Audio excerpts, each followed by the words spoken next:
Olá, pessoal do nono ano do Colégio Novo Milênio. Bom, vamos continuar falando aí sobre o continente europeu, tá? E hoje o que a gente vai retratar sobre a Europa é o espaço urbano. Toda vez que a gente fala em espaço urbano, gente, a gente tem que falar de duas coisas: crescimento urbano e urbanização, certo? A gente vai falar aqui, no caso, na página 344, vamos começar falando sobre urbanização da Europa. Página 344, unidade 1, caderno 2. Estamos usando o módulo 2 de vocês. Como vocês já viram, a gente já viu alguns aspectos aí sobre o continente europeu e hoje a gente vai falar sobre urbanização. Quando a gente fala em crescimento urbano, gente, a gente está falando realmente do crescimento das cidades, a gente está falando do crescimento da área urbana, tá certo? Realmente o crescimento físico. Quando a gente está falando de urbanização, a gente está falando do crescimento da população urbana em relação à população rural. Por exemplo, se eu tenho mais de 50% de pessoas de um determinado local morando na área urbana, né? Então eu tenho aí o início do processo de urbanização. Se eu tenho mais de 50% dessa população morando na zona rural, eu tenho o que eu chamo de ruralização, tá? Então a ruralização, quando tem mais gente na zona rural, urbanização, quando tem mais pessoas na área urbana, ok? Então, crescimento urbano, crescimento das cidades, urbanização, crescimento da população urbana. Página 344 diz assim, ó: quanto à urbanização, a maioria da população europeia, cerca de 75%, vive em áreas urbanas. Isso aí são dados, gente, da Agência Europeia do Ambiente de 2017. Ou seja, nós estamos em 2020, esses dados aí fazem 3 anos. Então, nós já temos aí um aumento, com certeza, um aumento dessa população urbana, tá? Aí, tal fato está ligado ao desenvolvimento comercial e industrial e à inserção de tecnologia no meio rural, que substituiu a mão de obra por máquinas, levando a população a migrar para as cidades, êxodo rural, em busca de empregos. Então, nós temos aí alguns fatores que fez com que essa urbanização ela fosse bastante acelerada e que, no caso, fez aí com que os países da Europa eles fossem também os primeiros países a serem urbanizados, tá? Nós temos aqui o que eu coloquei, herança da Revolução Industrial. Nós sabemos, né, já vimos, tanto em história quanto em geografia, que a Revolução Industrial ela começou no século XVIII, lá na Inglaterra, e que o segundo país a se urbanizar também é um país europeu, que foi a França.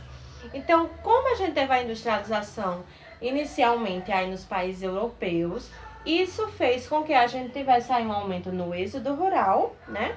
Que fez com que as pessoas saíssem dos campos, né? No caso, saíssem da zona rural para ir morar na cidade, na zona urbana. Então, esse processo aí, em massa, essa migração da população em massa, da zona rural para a zona urbana, a gente chama de êxodo rural. Isso é um dos primeiros fatores que fez com que a gente tivesse a urbanização, tá? Lembrando que nessa época aqui da primeira Revolução Industrial, a gente teve em Londres, né, a primeira cidade a alcançar mais de 1 milhão de habitantes. Londres, ainda no século XVIII, passou a ter 1.800.000 habitantes. Então, foi a primeira cidade a passar aí da marca de 1 milhão.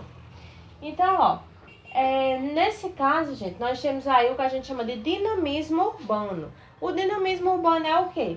São os países onde a gente tem a maior quantidade de urbanização, a maior quantidade de cidades com grande urbanização. Esses países aqui que acontece esse dinamismo urbano são Alemanha, França, Itália e Reino Unido.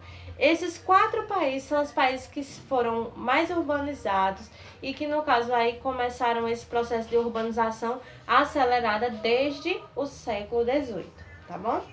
Então, continuando aqui, Os maiores centros urbanos do continente estão principalmente nas áreas próximas ao litoral e de importantes rios, como o Danúbio, o Reno e o Sena. E aqui embaixo, gente, a gente tem uma imagem, né, mostrando aí o rio Sena, tá? O rio Sena aqui, embaixo no módulo de vocês, em Paris, na França. Então, como vocês estão vendo, os rios, né, desde quando você estuda a Mesopotâmia, em história, desde quando você estuda lá o Crescente Fértil, na disciplina de história, vocês vão ver que os rios eles são muito importantes, tanto para a economia como para o desenvolvimento aí da sociedade. Então, ainda hoje, a gente continua com esse mesmo processo. Os rios eles são muito importantes para a economia da população, para a sociedade, para o desenvolvimento da sociedade e para a urbanização. Então, a maior parte das cidades aí da Europa se desenvolveram aí em torno dos rios, tá? Então, a gente tem rios importantíssimos, como o Volga, o Danúbio, o Sena. Então, esses rios aí, eles são muito importantes para essa questão aí da urbanização também. Lá nós vamos ter aí grandes cidades, tá? Esse crescimento urbano acelerado fez com que a gente tivesse aí o aumento do êxodo rural, porque atraiu as pessoas para a cidade em busca de emprego, em busca de melhoria de vida, em busca de qualidade de vida. Então, dessa forma, nós tivemos aí a criação das primeiras metrópoles, das megacidades e das megalópolis. A gente vai conceituar, gente, cada uma depois, tá certo? Em outras aulas. Então, metrópoles, megacidades e megalópolis. Em síntese, né, megacidades são as cidades que têm mais de 10 milhões de habitantes. As metrópoles, né, são as principais cidades aí que atendem às cidades que estão próximas. E as megalópolis são as cidades que têm aí mais de 2 milhões de habitantes, que não tem zona rural e que, no caso, são cidades aí conurbadas, tá certo? Então, ó, essas grandes cidades a gente teve, no caso, o crescimento dessas cidades primeiramente na Europa. Como sempre, a gente vai estar fazendo uma interligação entre crescimento urbano e urbanização, tá? Sempre falando no crescimento da área, mas também falando no crescimento da população, ok? Então, ó, página 345 diz assim: entre os principais centros urbanos do continente destacam-se as regiões de Paris, Berlim, Londres, Roma, Barcelona, Madrid, Viena, Istambul e Moscou. Aí, no caso, gente, vocês viram aí que a maior parte dessas cidades, elas são capitais, né? Com exceção aí de Barcelona. Então, essas cidades aí, elas foram grandemente urbanizadas, né? Começando aí no século XVIII, como a gente tá vendo em Londres aí, ó. Começando no século XVIII, a gente teve uma grande urbanização. Então, por isso que as cidades, as maiores cidades, né, as megacidades que a gente tem no mundo, a gente tem aí no continente europeu, tá? E as mais desenvolvidas também, gente. Tanto economicamente, como também em questão de infraestrutura. A estrutura das cidades da Europa, né, a gente vai contar aí com uma grande, digamos assim, um grande desenvolvimento na rede de transportes, na rede urbana, realmente de locomoção de pessoas e de veículos e tudo mais. A gente vai estar vendo sobre isso ainda nessa unidade, tá certo? Aqui, ó, vocês vão ver uma imagem de Londres, na Inglaterra, tá? Aqui você consegue observar a arquitetura de Londres. E aqui a gente vai ter uma imagem, ó, de Moscou, na Rússia, tá? Vocês vão ver aqui alguns arranha-céus, né, e tudo mais. Aqui, ó, o contraste entre a arquitetura mais antiga e mais moderna. Em Moscou, vocês vão ver aqui, ó, a gente tem uma arquitetura mais antiga aqui, ó, prédios mais antigos, e uma arquitetura mais moderna ao fundo da imagem, tá? Aí, continuando, na página 345. Diferentemente do que ocorre em outros países, como os latino-americanos, grande parte da população europeia vive em pequenas e médias cidades. Aí, gente, ó, essas pessoas que vivem em pequenas e médias cidades, mas elas ainda assim têm uma boa qualidade de vida, tá certo?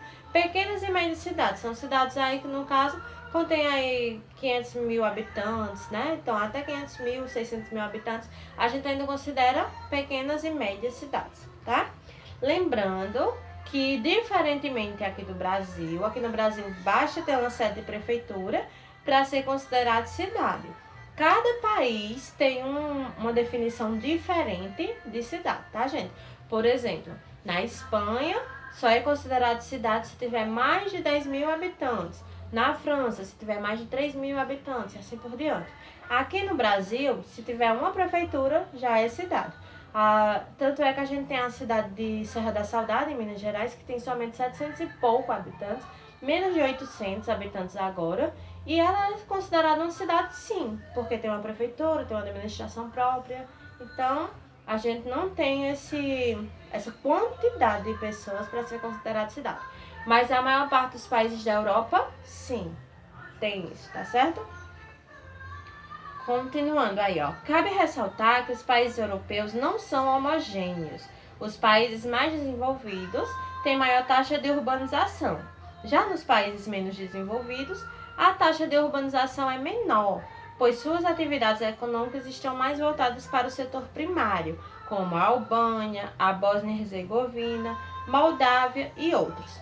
Lembrando, gente, que as atividades do setor primário são atividades ligadas realmente à natureza, tá? A agricultura, a pecuária, a pesca, o extrativismo, são atividades aí primárias, que a gente não precisa de transformação na indústria, tá ok?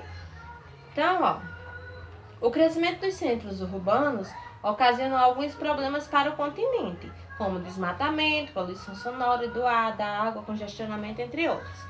Coloquei aqui para vocês os mesmos que vocês viram aí no módulo, mas a gente tem muito mais problemas urbanos, né? Quando o crescimento urbano, né, ele é muito acelerado, né? O crescimento urbano da cidade vai crescendo muito e vai podendo acolher essas pessoas que vão chegando, tudo bem. Mas há alguns casos que a população urbana, ou seja, o êxodo rural é tão grande que a população rural cresce tanto que a população urbana ela vai ficando, que a gente chama de inchaço das cidades, tá? Isso aí a gente chama de macrocefalia urbana. Por que macrocefalia urbana? Porque as pessoas elas começam a migrar em massa para a cidade não tem uma infraestrutura própria para acolher todas essas pessoas, né? E começa a surgir aí o que a gente chama de problemas urbanos. Esses problemas urbanos podem ser os que vocês já estão vendo aqui, né? Que estão problemas urbanos com problemas ambientais, ó. Desmatamento, poluição do ar e da água são problemas ambientais, tá?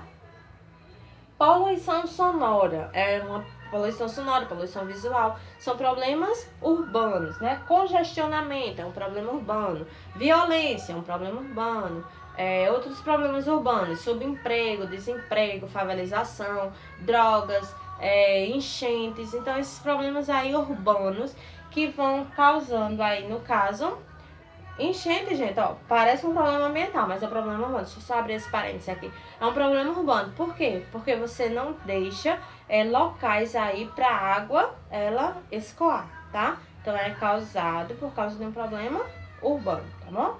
Então, ó, esses problemas urbanos eles acontecem devido a essa grande imigração de pessoas para morar nas cidades, sem a cidade ter uma infraestrutura adequada para receber toda essa população.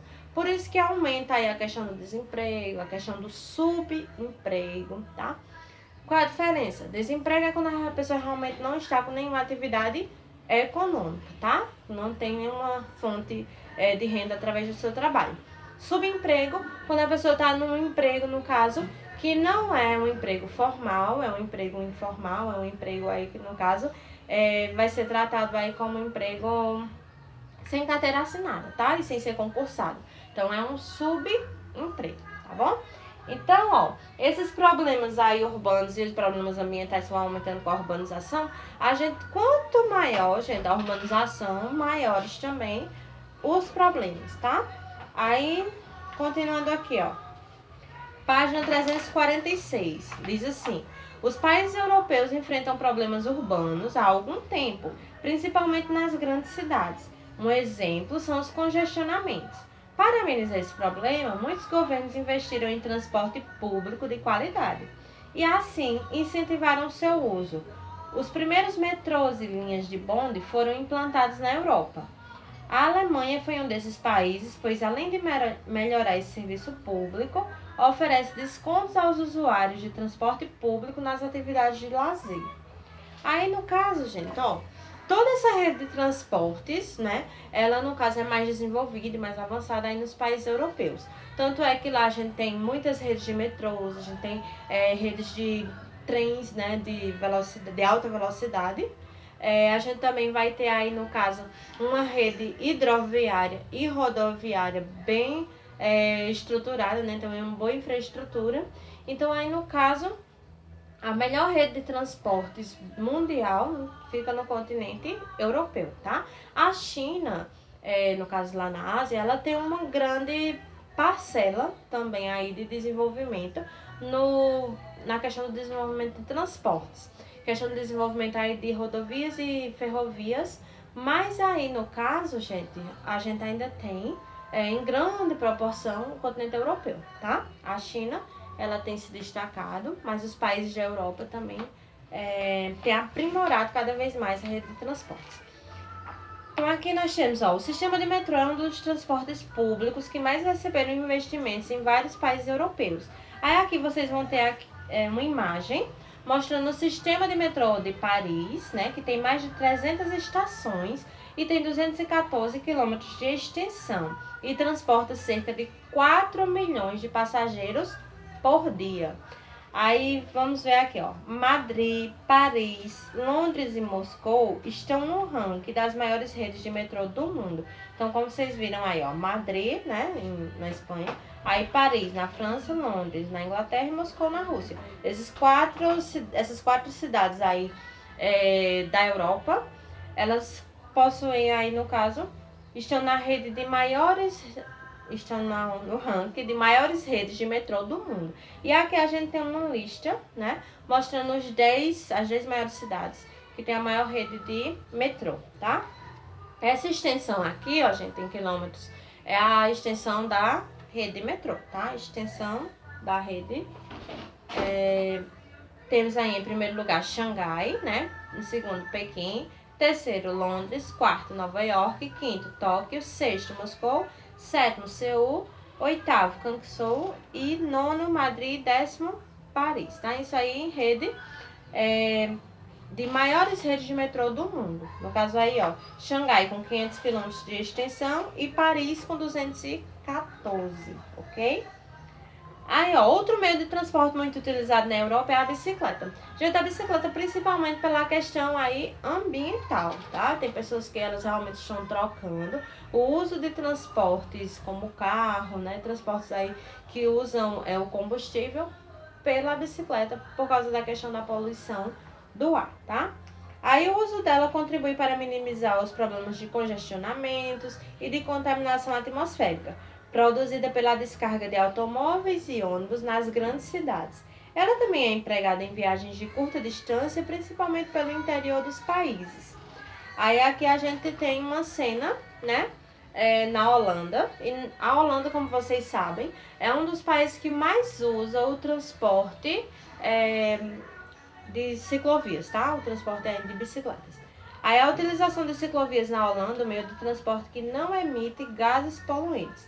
Tanto é que a gente lá tem, né, vários locais onde você realmente pode pegar a bicicleta, você paga, né, e você utiliza a bicicleta aí por vários locais da cidade, tá? Tanto para turistas como para realmente a população que já mora lá. Continuando aqui na página 347, temos aí: a poluição do ar causada pela emissão de gases prejudicou a qualidade de vida das populações. Porém, nos últimos anos, os países europeus estão implantando medidas para diminuir a emissão de gases poluentes, como o uso de bicicletas, citado anteriormente, e o incentivo à utilização de motores não poluentes, como os movidos à energia elétrica. Cabe ressaltar que essas medidas não solucionaram o problema, somente o amenizaram. Como a gente sabe, os países europeus eles tinham a maior emissão aí de gás carbônico do mundo, tá? Então nós temos uma grande emissão de gás carbônico, tanto na China como nos Estados Unidos e os países europeus. Então, o que é que eles fizeram? Começaram a fazer o uso da bicicleta, começaram a fazer o uso de veículos movidos a energia elétrica, mas isso aí não solucionou ainda o problema. A gente continua com grande emissão de gás carbônico, tá? Mas aí isso já ajudou a amenizar, tá certo? Aí um problema ambiental típico de grandes cidades, tanto as europeias quanto as localizadas nos demais continentes, é o lixo. Infelizmente, gente, essa questão de resíduos sólidos, ela tem sido um problema para todos os países do mundo. A gente tem locais, né, que a gente ainda tem lixões a céu aberto, que não tem aterro sanitário adequado. Então, o lixo é um grande problema aí, principalmente das grandes cidades. Aí, por